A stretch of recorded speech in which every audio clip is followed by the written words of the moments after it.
we are getting all wrestling here on the show. We're getting all wrestle crazy. WWE superstars are in town.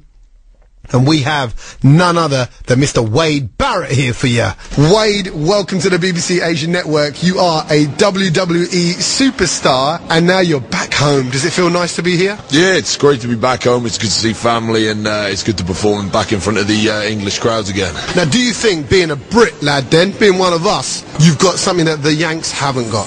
I think I've got a certain level of aggression that the Yanks don't have. I think most of them have had a softer life than the Brits tend to have. I also think I've got a certain level of intelligence that has helped me navigate my way through the upper echelons of the WWE and get things like title shots and matches with Randy Orton and John Cena and people like that much earlier in my career than I would have done if I wasn't quite as smart. Right, so you've got the British intelligence. Are you saying that other WWE wrestlers are quite thick? I would say, yeah, I'm definitely one of the smartest wrestlers out there. Obviously, it's great that you're representing the Brits as well, and from the Asian community side of things, we've got the Great Khali. I just want to know what you think about the Great Khali. Could you take him? Is he a big wuss, really?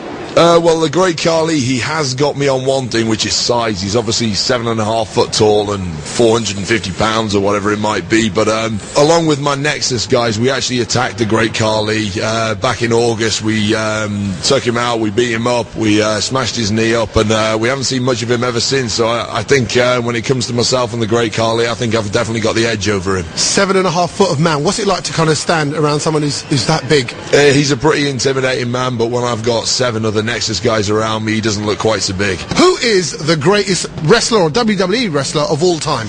Is it a Brit or is it a Yank? I mean, all that giant haystacks and people like that. I'd say if you're going to say the greatest of all time, in my opinion, it would probably be Stone Cold Steve Austin. He had a tremendous level of success. He was a great performer, a very tough guy to boot. But I'd say I'm only just starting off my career, and I've got grand designs on overtaking him and becoming the #1 in history. What does it take to win over everyone? What does it take to be the #1? Is it all about big moves? How do you get to that kind of Stone Cold Steve Austin status? Okay, I think a lot of it is being able to connect with the crowd, the audience who come to watch us. Be that in a positive way like Stone Cold Steve Austin, or in a negative way like myself. I think the key thing is you have to go out there, you have to get a reaction regardless of what reaction it is. The worst thing you can get is complete apathy from the crowd. So as long as you're going out there and stirring emotions in people, then I think you're attaining a level of success. And then obviously then, we will now, as we're getting to know you as that character, surely Hollywood is calling. I'm not so sure about that. Maybe one day I would look at Hollywood, but at the moment I'm focused on WWE, I'm focused on winning titles, and I'm focused on making money in the ring, and that's my big goal at the moment. And it's all going down tonight, so how are you feeling about tonight's activities? Well, tonight's going to be very exciting. I'm not quite sure what the Raw General Manager has in store for us yet, but you can be certain that I'm going to be abusing John Cena. I'm probably going to be bullying him around a little bit, and if I can, I'll get my Nexus guys together and I'll see if we can launch an attack on Randy Orton. So where do you get your moves from then? Where do they come from then? When you're kind of working on ways to finish off your opponents, do you make those up, or you got a team of people around you saying, I tell you what, grab them here and swing them that way, or whatever it works? Well, some of my moves come from my bare knuckle fighting days, which is what I did before I got to WWE. Some of my moves, like my wasteland, which is my finishing move, that's something I actually invented myself.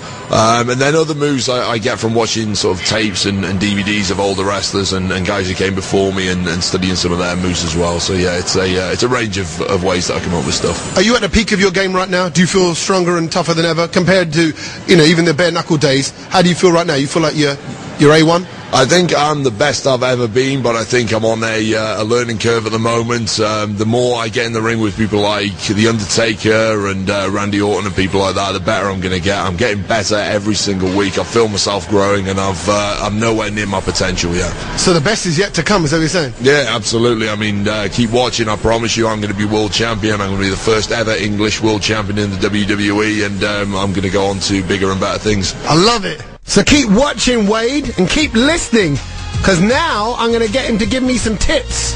Some tips on how I can be more aggressive.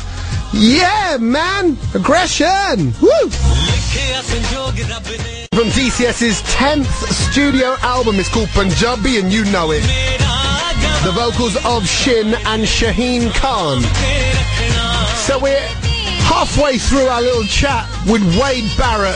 So far we found out about the fact that he reckons he took out the great Carly, busted up his knee, and he hasn't heard from the great Carly since. He reckons he's smarter than other Yanks, and his bare-knuckle fighting days is what's made him the tough guy that he is today. So now I thought, well, I need some help.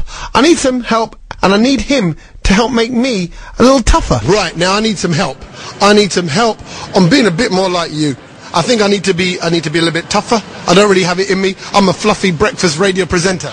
Okay, we'll see what we can do then. I think I need to growl a bit more. I need an edge, and you've got it, and I just need a slice of it. Maybe I can apply it to my little world, and just might help me, you know, in traffic jams. You know what it's like around here. Okay then. Well, you let me know who your biggest enemy in the world is. I'll give you a clue. My biggest enemy on the planet is John Cena. I can't stand John Cena. So you let me know who you want to take your anger out on. Carbohydrates. They go straight to my hits. Okay, carbohydrates. Well, if I'm dealing with John Cena, I'll say something like, John Cena, you are pathetic. But see, it's in your eyes. You actually go mad. You look like you're mad. I am very mad. Just the mere thought of John Cena makes me mad. Now, what you're going to make sure you do is get your voice lower. You've got to project that anger into your voice and let those carbohydrates know how angry you are with them. Scare them into submission. Carbohydrates, you make me fat. I'd say that's a good start. I think we need some practice, but if you keep going, practice that every night, I think you might get somewhere. So it's a deeper voice and find that aggression. Yeah, find that aggression. You've got to feel it deep down inside and let it all come out in that one moment. Let it all come out. Carbohydrates. He said I need to go deeper. Carbohydrates, you make me fat. Is that, it doesn't work really, does it, on me?